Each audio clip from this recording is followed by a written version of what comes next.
countries. For more, we're joined in our studios by Chaw.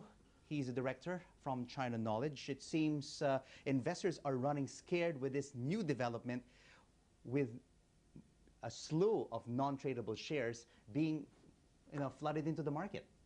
I guess the pessimism of the downfall on the first day of trading on Monday of about 2.44%, also the 6-year low, is the market perspective from the public.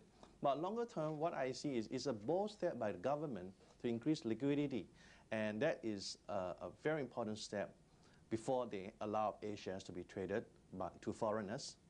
But the big issue here is that none of these major companies are still being offered to the public, but basically mid-cap issues, for example, Sany Heavy, Shanghai Zhejiang, Xinhua Tongfang, and Hebei Jinhua. Is the government really committed in seeing these through? This is a pilot project, so they started with 4 mid-cap stocks, which is a wise move, and it's a testing, and if it's well received and the stocks perform as it is expected, then follow on will be bigger market cap stocks coming into the market. But if the stock market continues to plunge even further, there was even a survey here, 40% expected a sharp decline of the stock market, while about 25% expected a sharp rise of the stock market. If the negatives outweigh the positives, is there a likelihood that the Chinese will back off from this move? Yeah, the 40% respondent feels that the market would fall when a market opens. It's from the perspective of public investors in China.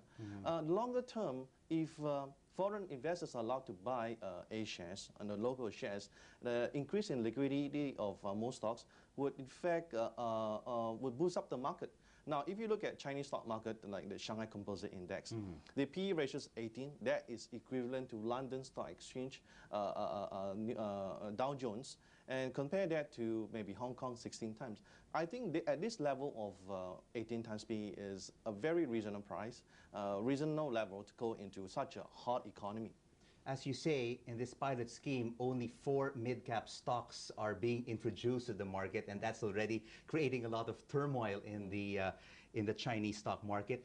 What about the big-cap stocks like Sinopec, Unicom, or Bausch Steel? When will their non-tradable issues, in your view, start flooding into the stock market? When will it happen? It's just a matter of time, but from our views, it probably requires 2 to 3 years, knowing that the Olympics is coming 2008, and then there's a rumor or there are plans, I think, by the central government to allow the renminbi to free flow. So these are all add-on, in fact, to the advantage of the stock market. And how will the revaluation of the yuan affect the stock market and the trading of these non-tradable shares going forward? Today, we see a lot of hot money going to the China, and most would claim that they are investing into the China stock market, which we're not seeing a lot of this cash buying the stocks.